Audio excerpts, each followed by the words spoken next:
کہ حضرت موسیٰ علیہ السلام کا آپ کو معلوم ہے کہ کوہ طور پر اللہ تعالیٰ سے ہم کلامی کا شرف حاصل کرتے تھے.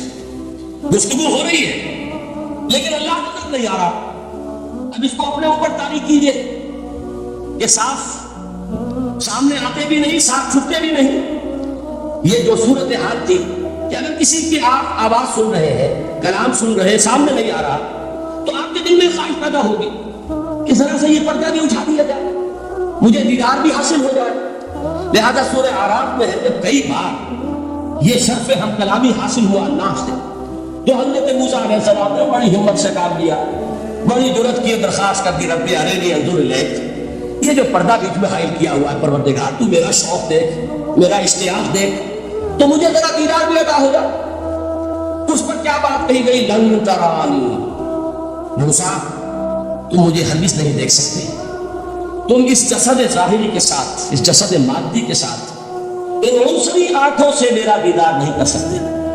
ولیکن انظر الی الجبل، دیکھو اب تمہیں ایک مثال دی ہے، ذرا اس پہاڑ کی طرف دیکھو، ہم اپنی ایک تجلی اس پر ڈالیں گے. فَإِنِ اسْتَقَرَّ مَكَانَهُ فَسَوْفَ تَرَانِي، اگر وہ پہاڑ ہماری تجلی کو جھیل جائے، تحمل کر لے، تو تم بھی سوچنا کہ شاید ہمیں دیکھ سکو. اس کے بعد ہوا کیا؟ فَلَمَّا تَجَلَّى رَبُّهُ لِلْجَبَلِ جَعَلَهُ دَكًّا وَخَرَّ مُوسَىٰ صَعِقًا. جب اللہ تعالیٰ نے پہاڑ پر اپنی ایک تجلی ڈالی تو وہ پہاڑ جو ہے پھٹ گئے. اور موسیٰ، اب دیکھیے براہ راست تجلی موسیٰ پر نہیں ہے، یہ انڈائریکٹ مشاہدہ ہے تجلی ربانی کا، کہ جو پہاڑ پر ہوئی ہے اور پہاڑ کی جو کیفیت ہوئی ہے اس کے مشاہدے سے حضرت موسیٰ بے ہوش ہو کر گئے. فَصَعَقَ صَعِقَ مُوسَىٰ خَرَّ مُوسَىٰ صَعِقًا. یہ ہے وہ مثال جو یہاں دی ہے قرآن کے لیے. لَوْ أَنزَلْنَا هَٰذَا الْقُرْآنَ عَلَىٰ جَبَلٍ لَرَأَيْتَهُ خَاشِعًا مُتَصَدِّعًا مِّن خَشْيَةِ اللَّهِ. نتیجہ کیا نکلا؟ انفر کیجئے، استدلال، استنتاج. نتیجہ یہ نکلا کہ جو تاثیر تجلی ذات ربانی کی ہے وہی تاثیر کلام ربانی کی ہے. صرف یہ ہے کہ ہمیں اس کا شعور نہیں، ہمیں اس کا ادراک نہیں. یہ بالکل ذات کی تجلی کی جو تاثیر تھی وہی قرآن خود بیان کر رہا ہے کہ اس کلام ربانی کی. اس کو بھی علامہ اقبال نے خوب کہا ہے، فاش گویم آنچ در دل مزمرست. صاف کہہ دیتا ہوں جو کچھ میرے دل میں ہے. ان کتابیں نیست چیزیں دیگرست. اسے کتاب نہ سمجھ بیٹھنا قرآن کو، یہ کتاب نہیں ہے، کچھ اور ہے. کچھ اور کیا ہے؟ مثل حق پنہاؤ ہم پیداستو زندہ پائندہ گویاستو. یہ تو جیسے اللہ تعالیٰ کی ذات ہے، مثل حق، ذات حق سبحانہ و تعالیٰ کی طرح یہ زندہ ہے، پائندہ ہے. مثل حق پائندہ گویاستو، یہ جو ہے زندہ ہے، یہ متکلم ہے، کلام نہیں ہے. کل صفات ربانیہ جو ہے ظاہر اور باطن، مثل حق پنہا، ظاہر و پنہا، اور حی و قیوم جیسے اللہ کی ذات ہے، وہی صفات اس کلام کی ہیں. اور اس کے بعد وہ شعر آیا تھا جو میں پہلے سنا چکا ہوں، چون بجا درفت جا دیگر شبد. جب یہ قرآن کسی انسان کے اندر سرایت کر جاتا ہے، اس کے دل پر نازل ہوتا ہے. دیکھیے یہ الفاظ آپ کو کہیں اور نہیں ملیں گے. میرے نزدیک جہاں علامہ اقبال اس دور میں قرآن کی عظمت کا سب سے بڑا ثبوت ہے، وہاں عظمت قرآنی کے سب سے زیادہ واقف اور اس کا سب سے زیادہ شعور رکھنے والے بھی علامہ اقبال ہیں. یہ الفاظ آپ کو کہیں نہیں مل سکیں گے کہ مثل حق پنہاؤ ہم پیداستو زندہ پائندہ گویاستو چون بجا درفت جہاں دیگر شبد. جہاں تو دیگر شد جہاں دیگر شبد. جب یہ انسانوں کے اندر سرایت کر جاتا ہے، ان کے اندر ایک انقلاب آ جاتا ہے، اور یہ اندر کا انقلاب ہے جو ایک عالمی انقلاب کا پیش خیمہ بنتا ہے. آپ آرڈیننس کے ذریعے سے نمازیں پڑھوائیں گے تو پھر نماز وہی پڑھی جائے گی جو آفس ٹائم میں آئے گی. باقی اور کیوں پڑھیں گے؟ وہ تو آرڈیننس کے ذریعے سے پڑھائی جا رہی ہے. اس کا حشر تو وہ ہوگا جو ہمارے یہاں دیکھا جا چکا ہے. اور اس وقت بھی اس زمانے میں نے یہ سنا ایک جگہ کہ کلاس 4 امپلائیز جو ہے، اس شروع میں جب آرڈیننس نافذ ہوا تھا ہمارے ہاں تو دفتروں میں بڑا اہتمام ہوا. آفیسرس نے خاص طور پر بڑے اہتمام سے لوگوں کی نماز پڑھنی شروع کی. لیکن مجھے بتایا گیا کہ کلاس 4 امپلائیز جو ہیں ہمارے، یہ ڈرائیورز ہیں، پی اینس ہیں، یہ کھڑے ہنستے رہتے ہیں، شریک نہیں ہوتے. میں نے ان سے کہا وہ اس لیے کہ انہیں معلوم ہے کہ آپ بھی تو یہی پڑھ رہے ہیں صرف نماز. باقی آپ کے ڈرائیور سے اور آپ کے خانسانہ سے یہ بات چھپی ہوئی نہیں ہے کہ اصل آپ نے بھی نہیں پڑھی. یہ صرف زور ہے جو آپ پڑھ رہے ہیں. تو یہ اصل میں اندر کا انقلاب جب تک نہ آئے باہر کا ٹھوسا ہوا انقلاب، وہ تو جب پریشر ہٹ جائے گا تبدیلی ختم ہو جائے گا۔ جو وجہ درست جا دیگر سے اندر انقلاب آئے، جب اندر تبدیلی ہو جائے گی اب انسان کا پورا وجود بدلے گا، پھر اس کے اندر سے تبدیلی جو ہے وہ ابھرے گی، اسے کسی خارجی دباؤ کی ضرورت نہیں ہوگی۔ جہاں تو دیگر شد جہاں دیگر شمن، اور جب انسانی شخصیتوں کے اندر یہ انقلاب اندر سے آتا ہے تو پھر وہ عالمی انقلاب بنتا ہے، جیسے کہ محمد رسول اللہ کا انقلاب۔ واقعہ یہ ہے کہ اگر جوئش کانسپریسی، عبداللہ ابن سبا کی سازش اگر کامیاب نہ ہو گئی ہوتی اور مسلمانوں کے اندر آپس کا اختلاف اور سٹپٹول نہ ہو جاتا، جو حضرت عثمان کی شہادت، پھر حضرت علی کی شہادت رضی اللہ تعالیٰ عنہما، اور حضرت علی کی دوران خلافت کی آپس کے جو جنگیں ہوئی، جنگ جمل، جنگ صفین، جنگ نہروان، اگر یہ نہ ہوئی ہوتی تو جس سپیڈ کے ساتھ اور رفتار کے ساتھ انقلاب محمدی کی توسیع ہو رہی تھی علیہ صاحب الصلاۃ والسلام، کوئی طاقت دنیا میں نہیں تھی۔ اقبال نے اس کا بھی نقشہ کھینچا ہے کہ تھمتا نہ تھا کسی سے سیل رواں ہمارا، وہ سیل رواں تھا، کوئی روکنے والا نہیں تھا۔ انٹرنل سیبوٹاج وہ ہے کہ جس میں اس انقلاب کا راستہ روکا۔ تو واقعہ یہ ہے کہ وہ اندرونی انقلاب حضور نے برپا کیا قرآن کے ذریعے صحابہ نے، اندر سے جو انقلاب تھا اس نے عرب میں ایک انقلاب کی شکل اختیار کی، اور یہ انقلاب جو ہے اتنی اپنے اندر قوت رکھتا تھا، اتنی پوٹینشیلٹی تھی اس کی کہ وہ 20 برس کے اندر اندر کہاں آکسس دریائے جیہو، کہاں اٹلانٹک، تصور تو تھی تاریخ میں اس سے پہلے اتنی بڑی کوئی مملکت قائم ہوئی نہیں، کہاں یمن اور کہاں ایشیا کوچک، ایشیا مائنر ٹرکی، یہاں سے وہاں اور وہاں سے یہاں، اتنی عظیم مملکت حضرت عثمان رضی اللہ تعالیٰ عنہ کے خلافت میں ہو چکی تھی۔ یہ بات اگر یہ چلتا معاملہ آگے تو کوئی قوت اب نہیں رہی تھی، سلطنت روما ختم ہو چکی تھی، سلطنت کسریٰ ختم ہو چکی تھی، پستے اڑ گئے تھے، اب کون سی طاقت رہ گئی تھی جو سیلاب کا راستہ روکتی؟ یہ وہ یہودی سازش ہے جس نے اندر سے سبوٹاژ کیا۔ بہرحال یہ ہے کہ انقلاب محمدی کا طریقہ اندر سے تبدیلی، اسی پر علامہ اقبال نے کہا ہے تیرے ضمیر پہ جب تک نہ ہو نزول کتاب، گرہ کشا ہے نہ راضی نہ صاحب کشاف۔ یہ قرآن اب بھی تم ایسے محسوس کرو کہ جیسے تمہارے دل پر نازل ہو رہا ہے۔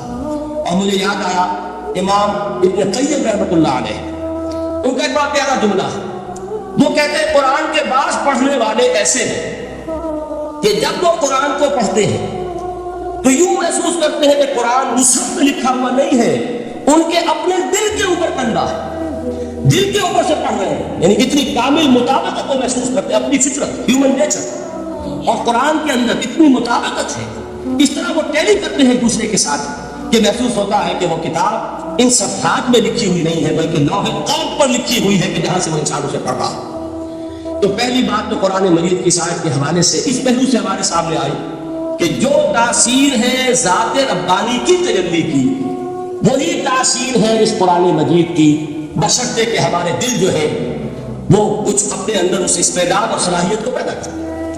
دوسرا مقام ہے سورہ یونس کا۔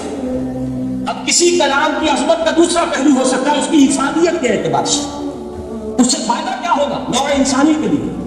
دیکھیے 2 آیات یہ عظیم خزانے ہیں عظمت قرآن کے، سورہ یونس میں یا ایھا الناس، اے لوگوں، قد جاءتکم موعظۃ من ربکم وشفاء لما فی الصدور وہدی ورحمۃ للمؤمنین۔ 4 الفاظ نوٹ کر لیجیے، اے لوگوں آ گئی ہے تمہارے پاس وہ چیز تمہارے رب کی طرف سے جو موعظہ ہے۔ موعظہ کسے کہتے ہیں؟ نصیحت۔ اس بات کو ذرا سمجھ لیجیے ترتیب کیا ہے۔ نصیحت کسے کہتے ہیں؟ جی رہا نہیں جا رہا، میں نے اس کی ترتیب بدلی ہوئی ہے، مجھے یاد دلایا ایک صاحب نے، تو سورہ رحمان کی ابتدائی آیات کا بیان تو رہ گیا، وہ رہا نہیں، میں نے پڑھا کسی اور ترتیب سے تھا، بیان کسی اور ترتیب سے کر رہا ہوں، پڑھنے میں 4 2 اور 1، اور اب جو میں بیان کر رہا ہوں پہلے 1 آیت سورہ حشر کی جو بیان کی، اب 2 آیات ہیں سورہ یونس کی۔ لوگوں تمہارے پاس آ گئی ہے تمہارے رب کی طرف سے موعظت، اور تمہارے سینوں کے اندر جو روگ ہیں ان کے لیے علاج۔ توجہ کیجیے گا، ہم نے قرآن کو کیا سمجھا ہے؟ صرف ایک مقدس کتاب، ایک حصول ثواب یا ایصال ثواب کا آلہ۔ قرآن ہے کیا؟ نمبر 1 موعظہ۔ موعظہ کسے کہتے ہیں؟ وعظ اسے کہتے ہیں وہ بات جس سے دل نرم ہو جائے، دل کے اندر گداز پیدا کرنے والی شے۔ وجہ کیا ہے؟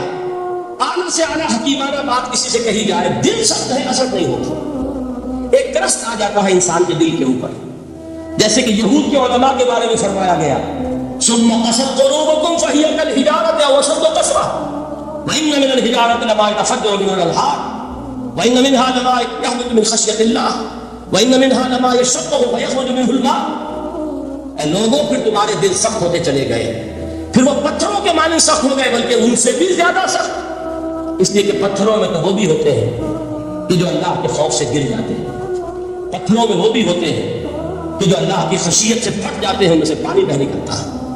پتھر تو اس طرح کے ہیں، لیکن انسان کا دل جب سخت ہو جائے، جب پتھر بن جائے، تو کوئی شے دنیا کی اس کی سختی کا مقابلہ نہیں کر سکتی۔ پہلے اس سختی کو نرم کریں گے، جیسے زمین ہے چٹیل زمین، اس زمین کے اندر ہل چلے گا تو بارش جو ہے فائدہ دے گی، اس بعد زمین کو نرم کرتے ہیں تاکہ وہ بارش کو جذب کرے، ورنہ چٹیل زمین ہے سخت، وہ پانی بہ رہا ہے بہ جائے گا اور وہ زمین کے اندر نہیں ہوگا۔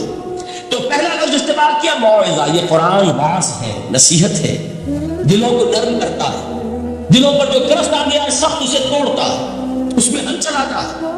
پھر کیا کرتا ہے؟ پھر جب یہ جذب ہوتا ہے، شفاء لما فی الصدور، جو سینے کے عود ہیں ان کے لیے شفا۔ اب آپ غور کیجئے گا، علامہ اقبال نے انہیں دو اعتبارات سے مسلمانوں کا مرثیہ کہا کہ مسلمانوں نے اس قرآن کو نہ موعظہ کے لیے استعمال کیا اور نہ تزکیہ نفس کے لیے استعمال کیا، بلکہ اس کو تو صرف بنا لیا ہے تو جان آسانی سے نکالنے کا نسخہ یا ایصال ثواب کا۔ چنانچہ کہتے ہیں واعظ کے لیے واعظ دستہ زر و افسانہ بند، واعظ جو ہے ہمارے داستانے کہتے ہیں، افسانے کہتے ہیں، قصے کہتے ہیں، لطیفے کہتے ہیں، معنی او پست تو حد سے او بلند، اس کے بیان میں معنی تو ہوتے ہیں بہت ہی گھٹیا، نیچے کے پست، الفاظ کا شکو ہوتا ہے، الفاظ بہت اونچے ہوتے ہیں۔ از خطیب و دینوی گفتارے ہوں با ضعیف و شاذ و مرسل کارے ہوں، سارا باغ و نصیحت جو ہو رہا ہے وہ ضعیف حدیثوں کے ذریعے سے، ضعیف روایات بخاری کی ہو، مسلم کی ہو، ترمذی کی ہو، ابن ماجہ کی ہو، کہاں خطیب بغدادی اور دینوی وہ کتابیں کہ جن کی کوئی سبق نہیں ہے، وہاں کی روایات کے ذریعے سے لوگوں کو تذکیر کرنے کی کوشش کر رہے ہیں۔ با ضعیف و شاذ و مرسل کارے ہوں، ضعیف روایات، شاذ روایات، مرسل روایات جن کا سلسلہ روایت محمد رسول اللہ تک متصل نہیں ہے، اس کے ذریعے سے کر رہے ہیں، حالانکہ موعظہ سب سے بڑا موعظہ یہ قرآن تھا۔ قرآن کہتا ہے خود فذکر بالقرآن من یخاف وعید، اے محمد صلی اللہ علیہ وسلم آپ اس قرآن کے ذریعے نصیحت کیجیے، یہ قرآن ہے جو دلوں کی سختی کو ختم کرے گا، گداز پیدا کرے گا۔ دوسری طرف علامہ اقبال کیا کہتے ہیں کہ جہاں تک ہمارے ہاں جو بھی تصوف کے معروف حلقے ہیں، صوفیاء حق کی بات نہیں کہہ رہا، وہاں قوالی ہو رہی ہوگی تو حال آ جائے گا، صوفی پشمینہ پوش حال مست، اب شراب نغمہ قوال مست، قوال سے جو کچھ مل رہا ہے، حال آ رہا ہے، مستی آ رہی ہے، کیف سرور حاصل ہو گیا ہے، صوفی پشمینہ پوش حال مست اور شراب نغمہ قوال مست۔ لیکن یہ کہ اس کی محفل میں در نمی سعادت بقرآن محفلش، اس کی محفل میں قرآن کا کہیں گزر نہیں ہے، جبکہ محمد رسول اللہ صلی اللہ علیہ وسلم کی بھی ایک محفل ہوتی تھی، محفل سماع۔ وہ محفل سماع کیا تھی؟ حضور صحابہ سے فرمائش کر کر کے قرآن سنتے تھے۔ حضرت عبداللہ ابن مسعود رضی اللہ تعالیٰ عنہ کی روایت موجود ہے کہ مجھے ایک مرتبہ حکم دیا حضور نے کہ قرآن سنا، میں نے عرض کیا حضور آپ کو سناؤں، آپ پر تو نازل ہوا ہے، تو حضور نے فرمایا نہیں، مجھے کسی اور سے سن کر کچھ اور لطف حاصل ہوتا ہے۔ اب امتثال امر میں حضرت عبداللہ ابن مسعود رضی اللہ تعالیٰ عنہ نے سورہ نساء پڑھنی شروع کی، 41ویں آیت پر پہنچے، چشم تصور سے دیکھیے کہ حضور بھی تشریف فرما ہے، صحابہ کرام کی محفل ہے، اور صحابہ کیسے بیٹھا کرتے تھے ادب کے ساتھ، ایک روایت میں الفاظ ہے ایسے بیٹھتے تھے ساکت و صامت ہو کر، بالکل خاموش، سکون، ساکن اور ساکت و صامت، کہ جیسے ان کے سروں پر پرندے بیٹھے ہیں کہ ذرا جو کچھ کریں گے تو پرندہ اڑ جائے گا، اس ادب کے ساتھ۔ تو محفل جو ہے حضور صلی اللہ علیہ وسلم کی، اور ایک صحابی حضرت عبداللہ ابن مسعود گردن نیچی کیے ہوئے ہیں اور قرآن پڑھتے چلے جاتے ہیں۔ جب اس آیت پر پہنچے فَكَيْفَ إِذَا جِئْنَا مِن كُلِّ أُمَّةٍ بِشَهِيدٍ وَجِئْنَا بِكَ عَلَىٰ هَٰؤُلَاءِ شَهِيدًا، کیا ہوگا اس دن جس دن کہ ہم ہر امت پر ایک گواہ کھڑا کریں گے، اور اے نبی آپ کو گواہ بنا کر لائیں گے ان کے خلاف، آپ کو یہ ٹیسٹیفائی کرنا ہوگا کہ اللہ تیرا جو کلام میرے پاس آیا تھا میں نے پہنچا دیا تھا، اب ان کی ذمہ داری ہے، they are accountable, they are responsible۔ اس پر حضور نے فوراً فرمایا حسب حسب، بس کرو بس کرو۔ اور حضرت عبداللہ ابن مسعود فرماتے کہ میں نے جب نگاہ اٹھا کر دیکھا حضور کی آنکھوں سے آنسو آ تھے۔ یہ ہے سما، یہ محفل سما ہے، کاش کہ اللہ تعالی ہمیں اس کی توفیق عطا فرمائے۔ یہ ہے مسنون محفل سما، اس قرآن کے اندر وہ گداز ہے۔ آیا کہ نہیں ساتویں پارے کے بالکل آغاز میں وَإِذَا سَمِعُوا مَا أُنزِلَ إِلَى الرَّسُولِ تَرَىٰ أَعْيُنَهُمْ تَفِيضُ مِنَ الدَّمْعِ مِمَّا عَرَفُوا مِنَ الْحَقِّ يَقُولُونَ رَبَّنَا آمَنَّا فَاكْتُبْنَا مَعَ الشَّاهِدِينَ۔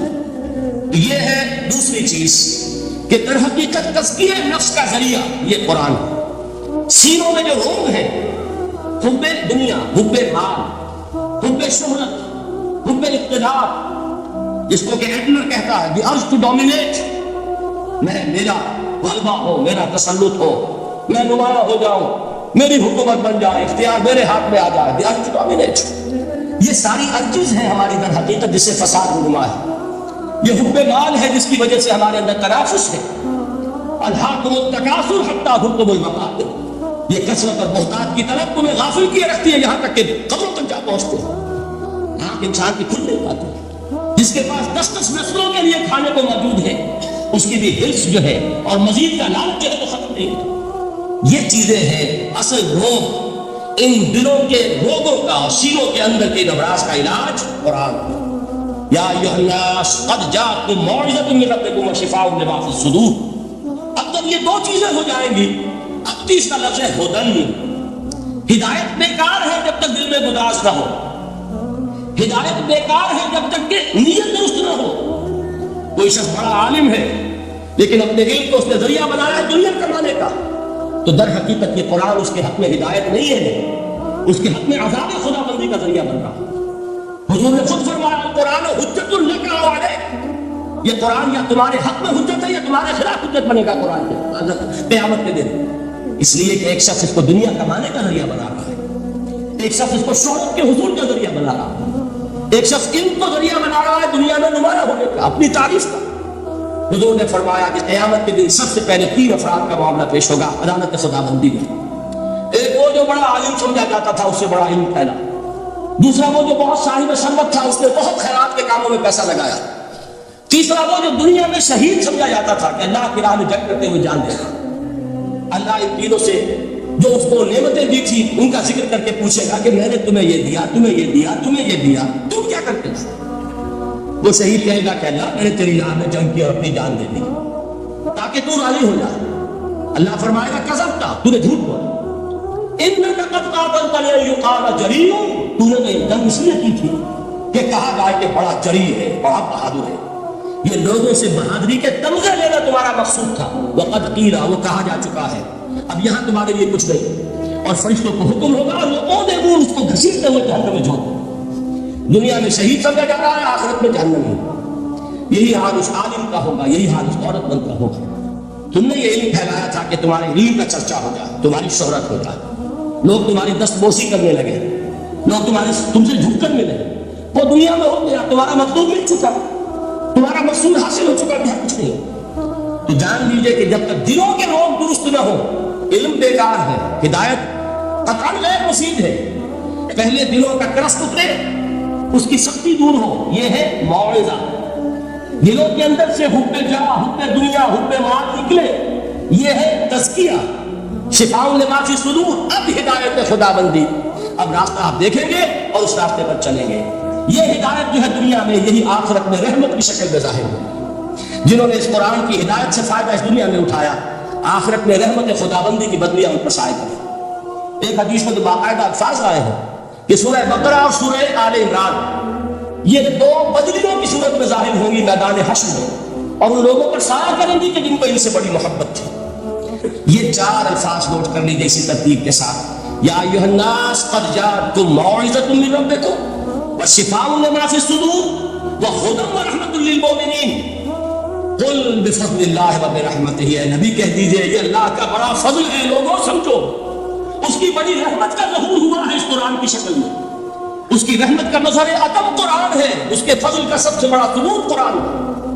فبذالک فلیفرحوا، اس پر انہیں خوشیاں منانی چاہیے۔ اترانا ہے تو اس پر اترائیں کہ اتنی بڑی دولت ہمارے پاس ہے، اتنا بڑا احسان ہے جو اللہ نے ہم پر کیا. فَبِذَلِكَ فَلْيَفْرَحُوا هُوَ خَيْرٌ مِّمَّا يَجْمَعُونَ.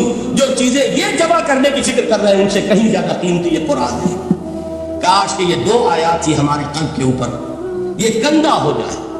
پہلی بات میں نے عرض کی تھی اس کا شعور ہر ایک کے لیے ممکن نہیں, اس کا باطن بیدار ہو چکا ہو. لَوْ أَنزَلْنَا هَذَا الْقُرْآنَ عَلَى جَبَلٍ لَرَأَيْتَهُ خَاشِعًا مُتَصَدِّعًا مِنْ خَشْيَةِ اللَّهِ.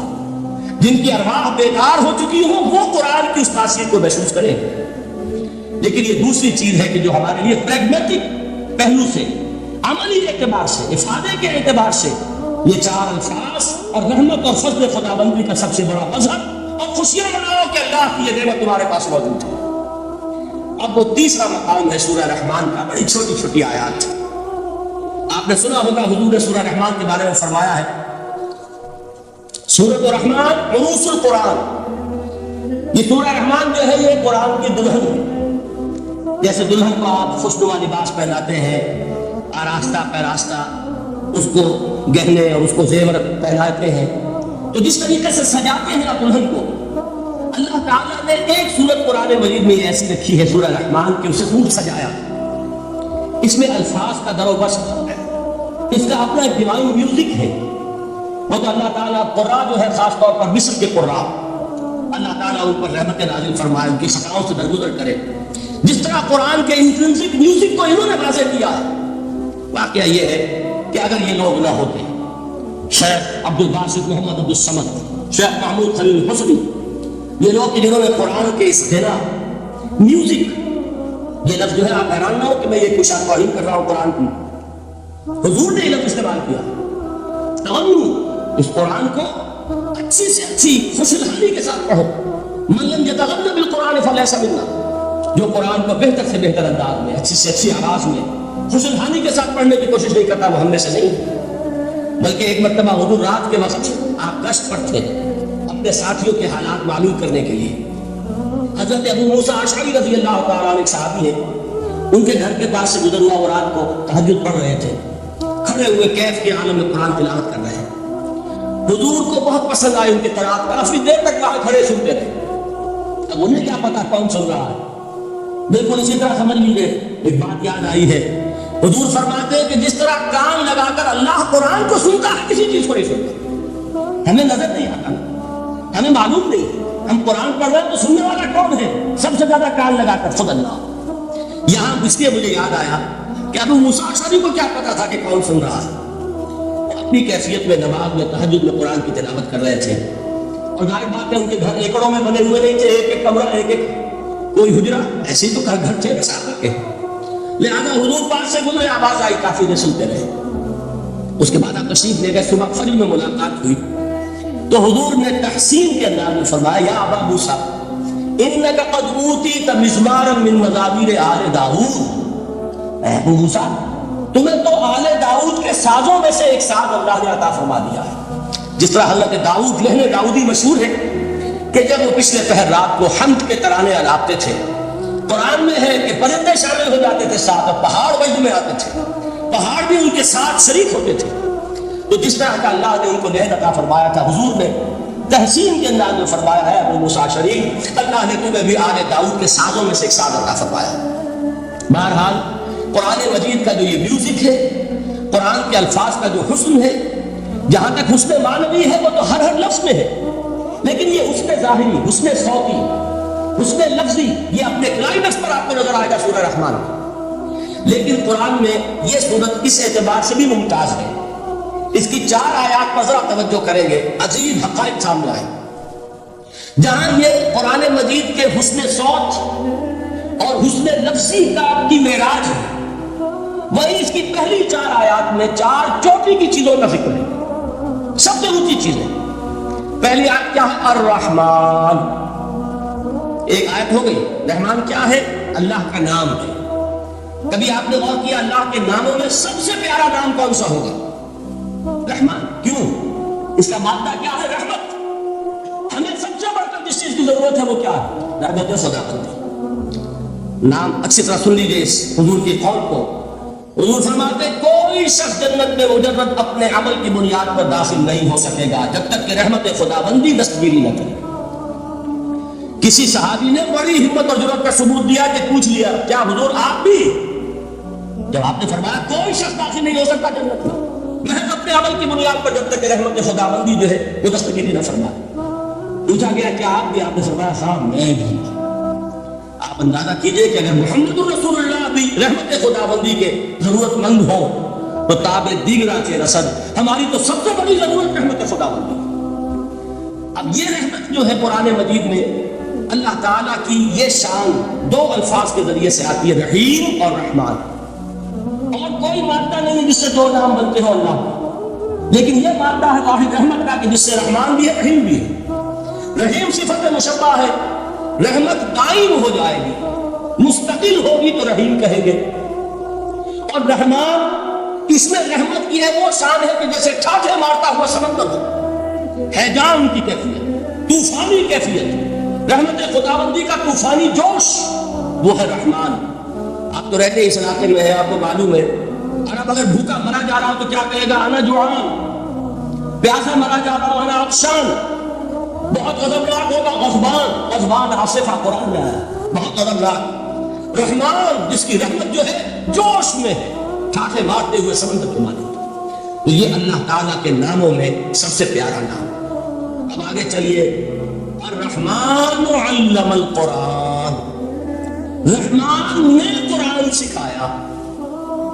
رحمت خداوندی کا سب سے بڑا مذہب، رحمان کی رحمانیت کا سب سے بڑا مذہب قرآن. ان میں جو منطقی ربط ہے اس کو سمجھتے جائیے. اچھا آپ یہ سوچئے جو علم بھی انسان کو حاصل ہوا وہ کس نے دیا؟ اللہ نے. سائنس کا علم کس نے دیا؟ اللہ نے. علم آدم الاسماء کلھا، وہ علم الاسماء جو حضرت آدم کو دے دیا گیا تھا ازل میں، یہ اسی کا ظہور ہے، یہ اسی کی ایکسفولیشن ہے جو ہو رہی ہے، ہوتی رہے گی ابھی. اور جو دوسرے علم ہے وہ کس نے دیا؟ اللہ نے. لا یحیطون بشیء من علمہ الا بما شاء، مخلوق میں سے کوئی اللہ کے علم میں سے کسی شے کا احاطہ نہیں کر سکتا مگر وہ جتنا اللہ دینا چاہے. لیکن یہ کہ تمام علوم میں چوٹی کا علم قرآن. نوٹ کرتے جائیے، چوٹی کی چیزیں جمع کی. اللہ کے ناموں میں چوٹی کا نام رحمان. اللہ نے جو کچھ انسان کو سکھایا اس میں چوٹی کا علم قرآن. خلق الانسان، انسان کو پیدا فرمایا. سوال یہ کہ حیوانات کو کس نے پیدا فرمایا؟ آسمان کس نے پیدا کیا؟ زمین کس نے پیدا کی؟ فرشتے کس نے پیدا کیے؟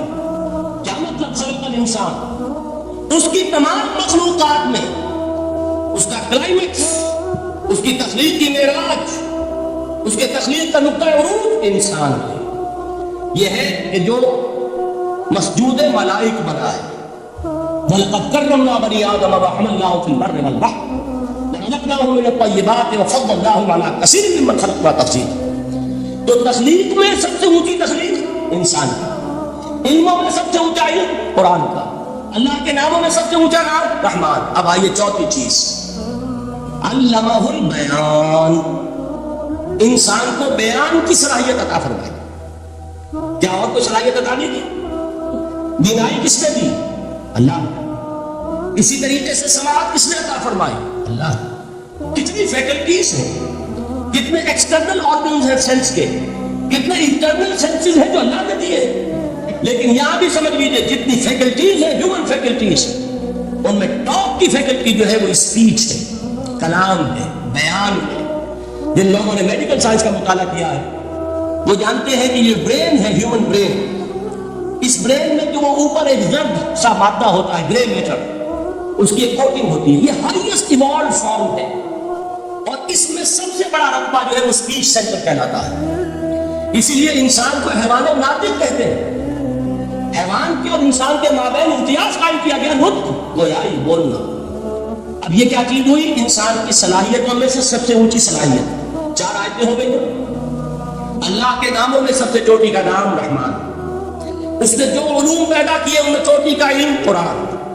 اس نے جو مخلوقات پیدا فرمائی ان میں چوٹی کی مخلوق انسان. انسان کو جو صلاحیتوں اور استعدادات عطا فرمائی ان میں چوٹی کی استعداد بیان. جمع کیجئے نتیجہ کیا نکلے گا؟ وہ نتیجہ ایک حدیث نبوی کی شکل میں سامنے آتا ہے.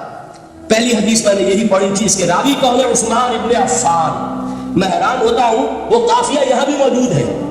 رحمان قرآن بیان انسان عثمان عفان، باپ کا نام بھی اسی وزن پر ہے، عثمان ابن عفان۔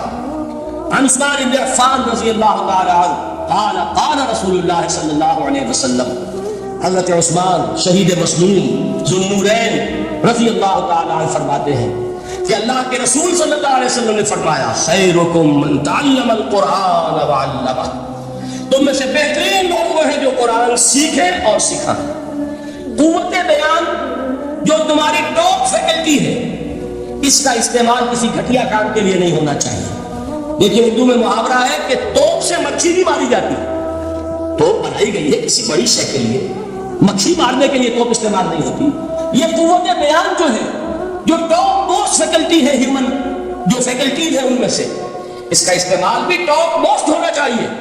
قرآن کو بیان کرو، وہ جیسے کہ علامہ اقبال نے کہا ہے، بلکہ غالباً ان کے قبر پر آس پاس جو اشعار لکھے ہوئے ان میں سے یہ بھی ہے، اگر یہ قطرہ خوداری اگر مجھ سے پرے داری، بیابامن تو آموزم طریق شاہ بازی را، اگر تمہارے اندر ایک قطرہ بھی خون کا ہے اور مٹھی بھر بھی پر اگر اللہ نے دیے تو ہے میرے پاس آؤ کہ میں تمہیں شہبازی کے طریقے سکھاؤں۔ اسی طرح جان لیجیے اگر اللہ نے قوت گویائی عطا فرمائی، اگر اللہ نے تمہیں حیوان ناطق بنایا، اگر اللہ تعالیٰ نے تمہیں یہ صلاحیت عطا فرمائی، اس صلاحیت کا مصرف دنیا کو نہ بناؤ، اس صلاحیت کا مصرف اللہ کے کلام کو پھیلانے پر اس کو صرف کرو۔ خیرکم من تعلم القرآن وعلمہ، خیر جب لفظ آتا ہے بغیر من کے، ورنہ تو آتا خیر من ہو تو یہ ہوگی کمپیریٹو جو ایڈجیکٹو جو ہوتی ہے، لیکن یہ سپرلیٹو ڈگری ہے جب بغیر من کے ہوگا۔ خیرکم، دی بیسٹ امنگسٹ یو، جو تم میں بہترین لوگ ہیں وہ کون ہے؟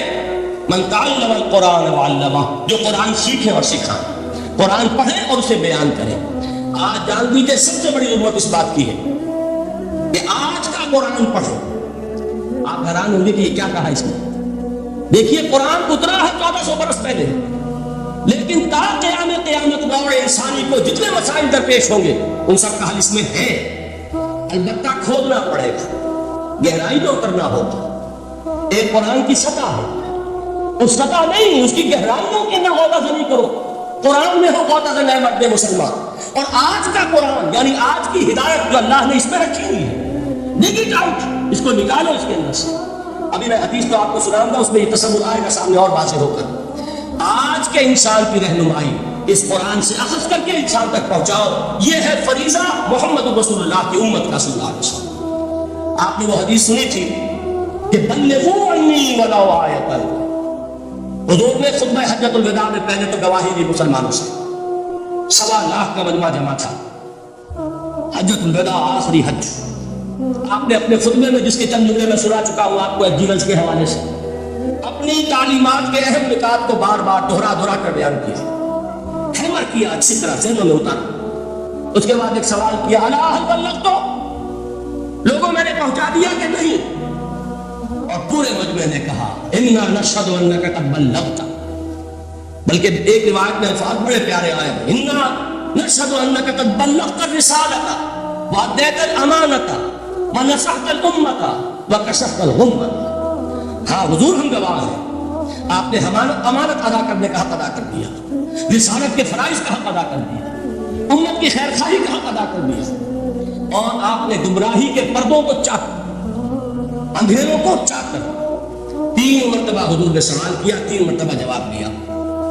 پھر آپ نے نگاہ آسمان کی طرف اٹھائی، انگشت شہادت سے 3 مرتبہ اشارہ کیا، اللہم اشہد، اللہم اشہد، اللہم اشہد، اے اللہ تو بھی گواہ ہے، یہ مان رہے ہیں کہ میں نے یہ قرآن ان تک پہنچا دیا۔ یعنی جسے آپ انگریزی میں کہتے ہیں سائن آف ریلیف، کہ بڑا بھاری بوجھ آ پڑا تھا، بڑی ذمہ داری تھی، انا سنلقی علیک قولا ثقیلا، اے محمد ہم آپ پر ایک بڑی بھاری بات ڈالنے والے ہیں۔ اے اللہ گواہ ہے کہ وہ بوجھ میرے کاندھے سے اتر گیا، یہ تسلیم کر رہے ہیں کہ میں نے حق امانت ادا کر دیا، تیری امانت تھی میرے پاس یہ کلام، اللہ کا یہ پیغام انسانوں کے لیے نازل ہوا محمد پر صلی اللہ علیہ وسلم، تو امانت کا بوجھ کس کے بارے گاہ کس کے کاندھے پر ہے؟ حضور کے۔ اگر ادا نہ کرتے، ابھی وہ آپ نے آیت سنی تھی، یا ایھا النبی بلغ ما انزل الیک من ربک وان لم تفعل فما بلغت رسالتہ، یا ایھا الرسول، اے رسول صلی اللہ علیہ وسلم پہنچا دیجیے جو کچھ نازل کیا گیا ہے آپ پر آپ کے رب کی طرف سے، اور اگر بالفرض آپ نے ایسا نہ کیا تو امانت کا حق ادا نہیں ہوگا، رسالت کا حق ادا نہیں ہوگا۔ حضور نے پہنچا کر گواہی لے کر جیسے کہ اطمینان کا سانس لیا، اللہم اشہد، اللہ تو بھی گواہ ہے۔ اس کے بعد آپ نے فرمایا تھا وہ چھوٹا سا جملہ جو آپ میں سے ہر شخص بآسانی یاد کر کے ہو سکتا ہے، فَلْيُبَلِّغِ الشَّاهِدُ الْغَائِبَ، اب پہنچائے وہ جو یہاں ہے ان کو جو یہاں نہیں ہے، اس لیے کہ میری رسالت پوری نوع انسانی کے لیے ہے۔ وقت فرصت ہے، کہاں کام ابھی باقی ہے، نور توحید کا اتمام ابھی باقی ہے، ابھی تو ہند تک یہ پیغام جانا ہے، چینیوں تک جانا ہے، ابھی یورپ میں اس پیغام کو پہنچنا ہے۔ دی اذانیں کبھی یورپ کے کلیساؤں میں، کبھی افریقہ کے تپتے ہوئے صحراؤں میں، یہ کون کرے گا؟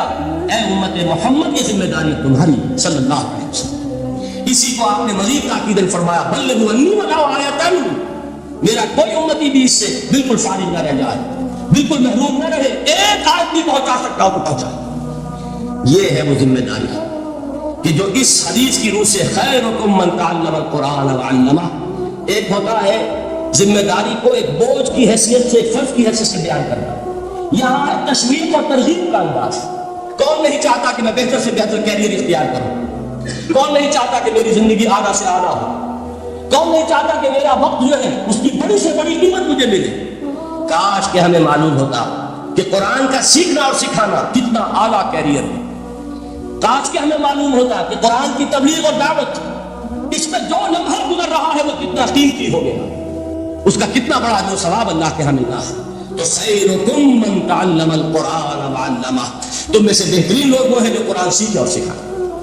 دوسری حدیث حضرت عمر سے مروی ہے رضی اللہ تعالیٰ عنہ، یہ پہلی روایت متفق علیہ تھی، بخاری اور مسلم دونوں میں موجود ہے۔ دوسری روایت صحیح مسلم کی ہے، حضرت عمر فرماتے ہیں قال قال رسول اللہ صلی اللہ علیہ وسلم ان اللہ یرفع بہذا الکتاب اقواما ویضع بہ آخرین، اللہ اب اس کتاب کے ذریعے قوموں کو اٹھائے گا اور اسی کو ترک کرنے کے باعث رسوا کر دے۔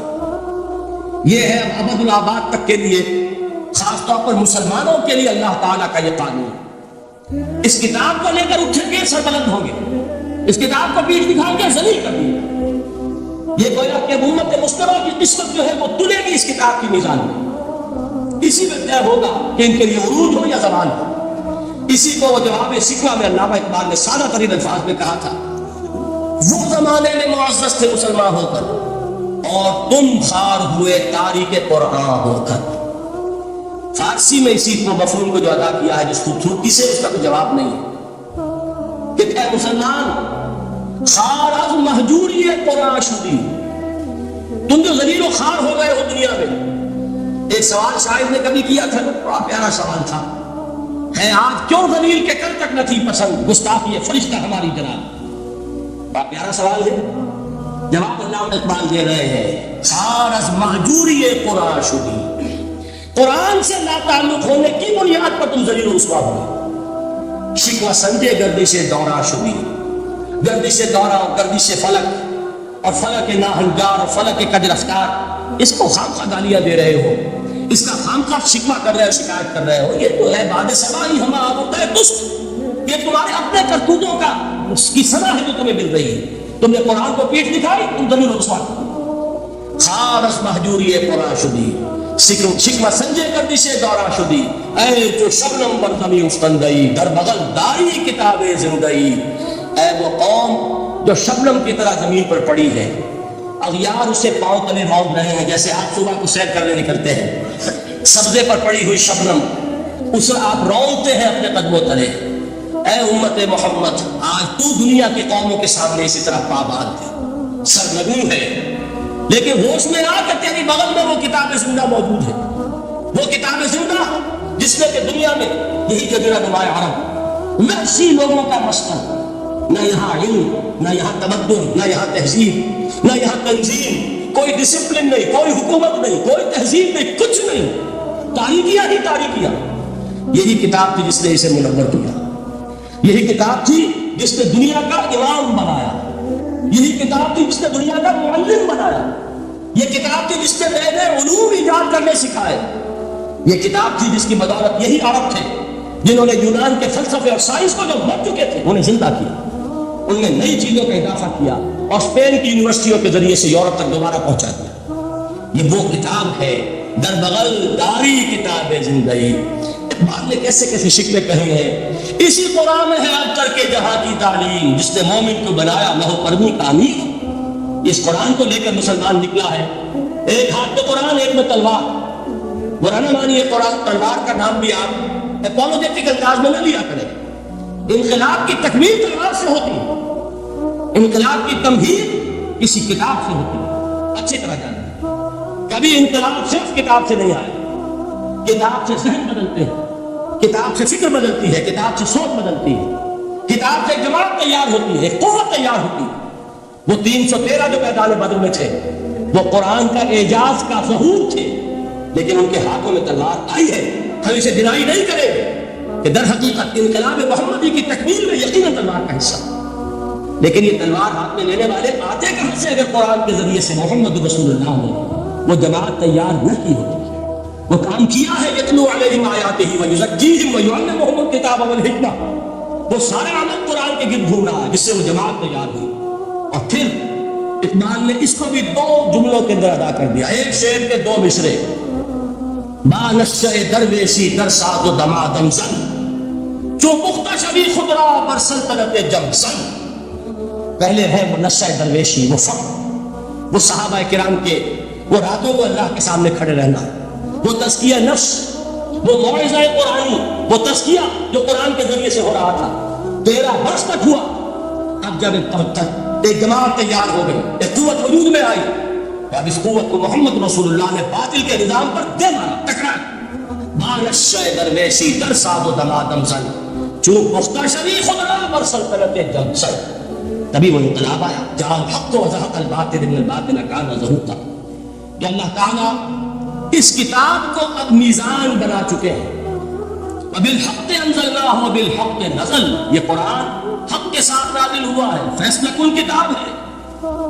إِنَّهُ لَقَوْلٌ فَصْلٌ وَمَا هُوَ بِالْحَزْلِ، یہ قول فصل ہے، حزل نہیں ہے، کسی شاعر کی شاعری نہیں ہے کہ آپ نے تحسین کی تو کیا نہ کی تو کیا۔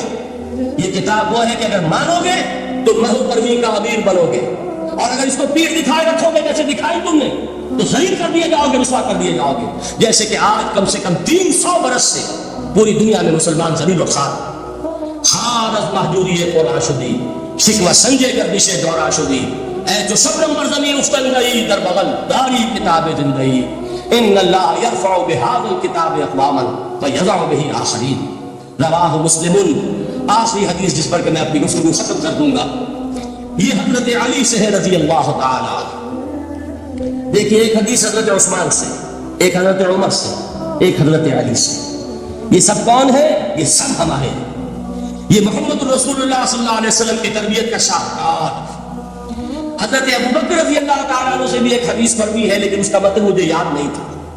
مفہوم اس کا یہ ہے کہ جس شخص کو اللہ نے قرآن جیسی دولت دی ہو اور پھر بھی کبھی اس کے دل میں یہ خیال آئے کہ اللہ نے اپنے کسی اور بندے کو کوئی زیادہ بڑی نعمت دی ہے، اس نے قرآن کی ناقدری کی۔ کسی ملینئر کو دیکھ کر، بلینئر کو دیکھ کر، کسی کا بہت بڑا محل دیکھ کر اگر تمہارے دل میں یہ خیال آیا کہ یہ دولت بڑی ہے اس دولت سے جو تمہارے پاس ہے قرآن کی، تو تم قرآن کی جو قدر و قیمت سے واقف ہو، تمہیں معلوم کیا کہ یہ کتنی بڑی دولت ہے۔ یہ در حقیقت شرح ہے اسی عمومی الفاظ قرآنی کی کہ فَبِذَلِكَ فَلْيَفْرَحُوا هُوَ خَيْرٌ مِّمَّا يَجْمَعُونَ، جو کوئی دنیا جمع کرتی ہے، جن کو قیمتی اشیاء سمجھ کر لوگ جمع کرتے ہیں، ان سے کہیں بڑھ کر قیمتی یہ قرآن ہے۔ تو حضرت ابوبکر سے یہ بڑی، حضرت عمر سے ان اللہ یرفع بہذا الکتاب اقواما ویضع بہ آخرین، حضرت عثمان سے خیرکم من تعلم القرآن وعلمہ۔ اب آئیے حضرت علی، سیدنا علی رضی اللہ تعالیٰ عنہ، وہ حدیث طویل ترین ہے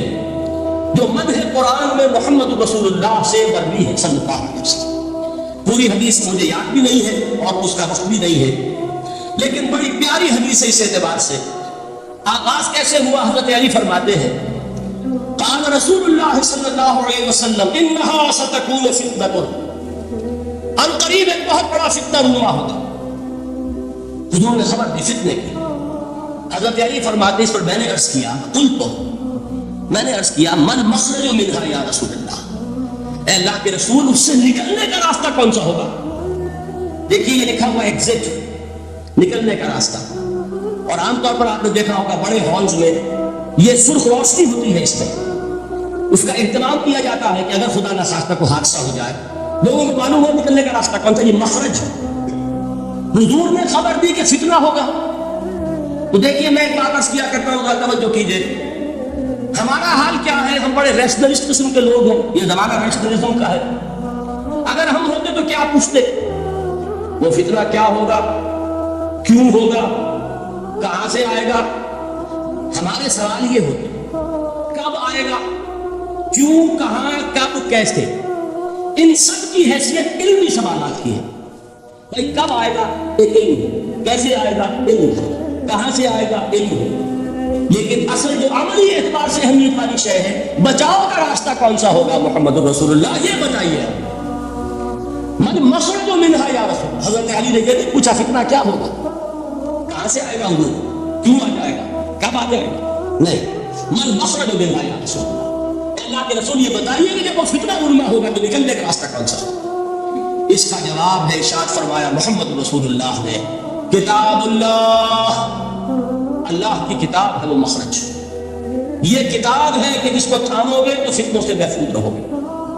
اس کے بعد آپ فرماتے ہیں فیہ نبأ ما قبلکم وخبر ما بعدکم وحکم ما بینکم، اس میں تم سے پہلوں کی بھی خبریں موجود ہیں، عاد اور ثمود اور قوم نوح اور قوم ہود اور قوم لوط اور قوم صالح اور آل فرعون. یہ کون ہے؟ من قبلکم، تم سے پہلے. وفیہ خبر ما بعدکم، جو کچھ تمہارے بعد ہونے والا اس کی خبریں بھی موجود ہیں. لیکن وہ کیسے ہوں گی؟ وہ بٹوین دی لائنز ہوں گی، وہ بین السطور ہوں گی. ان کے لیے انسان کو، آپ کو معلوم ہے کہ عبارت میں سطور ہوتی ہے اور درمیان میں ہوتا ہے، ان کو کچھ لکھا ہوا نہیں ہوتا. You have to read between the lines. Quran میں بعد میں آنے والے حالات بھی درج ہے، لیکن اس طرح نہیں جیسے کہ پچھلے حالات درج. اس کے لیے ذرا ان ڈیپتھ پونڈرنگ اوور، غور و فکر اور تدبر کی ضرورت ہے. وحکم ما بینکم، اور جتنا اختلافات تمہارے اندر پیدا ہوں گے تا قیامت ان سب کا فیصلہ بھی اس کتاب میں موجود ہے. وَهُوَ حَبْلُ اللَّهِ الْمَتِينُ وَهُوَ الذِّكْرُ الْحَكِيمُ، یہی تو ہے وَهُوَ الصِّرَاطُ الْمُسْتَقِيمُ. سیدھا راستہ تو کون سا ہے؟ یہ قرآن تو ہے. حرکت میں کہتے ہیں اهْدِنَا الصِّرَاطَ الْمُسْتَقِيمُ، اور قرآن دیا ہوا ہے اس پر غور نہیں کرتے. عجیب تماشا تمام. نماز کی حرکت میں اهْدِنَا الصِّرَاطَ الْمُسْتَقِيمُ، اور حضور فرماتا هُوَ الصِّرَاطُ الْمُسْتَقِيمُ. صراط المستقیم یہ قرآن ہی تو ہے. الذکر الحکیم یہ قرآن ہی تو ہے. وَهُوَ حَبْلُ اللَّهِ الْمَتِينُ، اور یہی ہے اللہ کی مضبوط رسی. آپ نے قاری صاحب سے وہ آیات سنی سورہ آل عمران کی، وَاعْتَصِمُوا بِحَبْلِ اللَّهِ جَمِيعًا وَلَا تَفَرَّقُوا، اللہ کی رسی کو مضبوطی سے مل جل کر تھامو اور تفرقے میں مبتلا نہ ہو. تفرقہ ہوگا تو کیا ہوگا؟ تمہاری ہوا اکھڑ جائے گی. آج آپ کو معلوم ہے دول عرب اگر یہ یکجا ہو جائے ایک دن کے لیے اسرائیل قائم نہیں رہ سکتا. امریکہ نے امریکہ کا باپ اسے قائم نہیں رکھ سکتا. اگر امت عرب ہی جمع ہو جائے، عالم اسلام تو بڑی شے ہے. جو وسائل ان کے پاس ہے، جو اللہ تعالیٰ نے ان کو نعمتیں عطا فرمائی، لیکن اختلاف، انتشار، اختلاف، جتھے بندی، گروہ بندی، دھڑے بندی، اس نے اسرائیل کا خنجر ان کے سینے میں پیوست کیا. اس لیے کہ فَتَذْهَبَ رِيحُكُمْ، اگر تم اختلاف کرو گے تو تمہاری ہوا اکھڑ جائے گی. آج وہ ہوا اکھڑ چکی ہے. تو فرمایا وَاعْتَصِمُوا بِحَبْلِ اللَّهِ جَمِيعًا وَلَا تَفَرَّقُوا، اللہ کی رسی کو مضبوطی کے ساتھ مل جل کر تھامو اور تفرقے میں مت پڑو. حضور فرما رہے ہیں اللہ کی رسی کون سی ہے؟ هُوَ حَبْلُ اللَّهِ الْمَتِينُ، یہی قرآن ہے اللہ کی مضبوط رسی. علامہ اقبال نے کیا خوب کہا ہے. علامہ اقبال نے قرآن اور حدیث کے حقائق کو جس طریقے سے اشعار کا جامع پہنایا ہے، وہ تو خود کہتے ہیں گوہر دریائے قرآن سستان، میں نے قرآن مجید کے دریا سے موتی نکال کر اپنے اشعار کے اندر میں نے چن لیے ہیں. میرا کام اور کچھ نہیں ہے. موتی کوئی بھی غواص پیدا نہیں کرتا دریا کی گہرائی سے نکالنا. یہ میری حکمت نہیں ہے جو میرے اشعار میں ہے، یہ میں نے قرآن مجید کے دریا میں غوطہ زنی کر کے اس سے یہ موتی نکالی. گوہر دریائے قرآن سستان. اب دیکھیے اسی حدیث کے اس ٹکڑے کو کیسے شعر میں لائے ہیں. از یک آئینی مسلمان زندہ است، طے کرے ملت سے قرآن زندہ است. مسلمان کی زندگی تو ایک آئین کے بدولت ہے. یہ آئین قرآن جو کہا تھا کبھی قائد اعظم مرحوم نے، جب پوچھا گیا تھا کہ آپ کے پاکستان کا دستور کیا ہوگا، کیا فرمایا تھا یاد کیجیے کہ ہمیں کسی نئے دستور کی ضرورت نہیں. ہمارا دستور 1400 برس پہلے طے ہو چکا. یہ ہماری بدقسمتی ہے جو کچھ کہا تھا قائد اعظم نے. God has given us a golden opportunity to prove our worth as architects of a new state, and let it not be said that we didn't prove equal to the task. میں معذرت کے ساتھ عرض کروں گا کہ واقعہ یہ ہے کہ ہم اس کے equal to the task ثابت نہیں ہوئے. قائد اعظم کا دیا ہوا پاکستان آج دنیا میں موجود نہیں ہے. اس کا ایک حصہ اپنے نام سے دستبردار ہو کر بنگلہ دیش بن چکا ہے. اس نے اپنی تاریخ کو خیر بات کہہ دیا. حالانکہ مسلم لیگ کی جنم بھومی ڈھاکہ 1906 میں ڈھاکہ کو مسلم لیگ نے جنم دیا. اور اگر وہ صرف ہم سے علیحدہ ہوتا یہ اکیلا صدمہ ہوتا. لیکن یہ کہ اس نے جب نام بدلا ہے در حقیقت اس نے اپنے تاریخ سے اپنے پس منظر سے استعفیٰ دیا. یہ ہمارا دوہرا ہمارے لیے صدمے کی بات ہے. کیا کوئی امن موجود نہیں؟ ان میں سے کوئی ایک بھی اپنا نام چھوڑنے کو تیار ہو؟ کیا دو جرمنی دنیا میں موجود نہیں؟ کوئی ایک بھی ان میں سے اپنا نام چھوڑے گا؟ کیا دو کوریا نہیں ہو؟ دو ویتنام نہیں ہو؟ تو کیا دو پاکستان نہیں ہو سکتے تھے؟ ہو سکتے تھے. میں یہ کہا کرتا ہوں کہ یہ گہرا صدمہ ہے علیحدگی اور دوہرا صدمہ ہے اور اس سے کہیں زیادہ بڑا کہ انہوں نے اپنا نام بدل دیا, اپنی آئیڈینٹی چینج کر دی. انہوں نے وہ نام اپنے ماتھے سے اتار کر خلیج بنگال کو دبا دیا. یہ بہت بڑی سزا ہے جو ہمیں ملی ہے. کیوں ملی ہے؟ کہ ہم نے 25 برس تک اس قانون جس کو کہا تھا کہ وہ ہمارا آئین ہے اس کو آئین نہیں بتایا.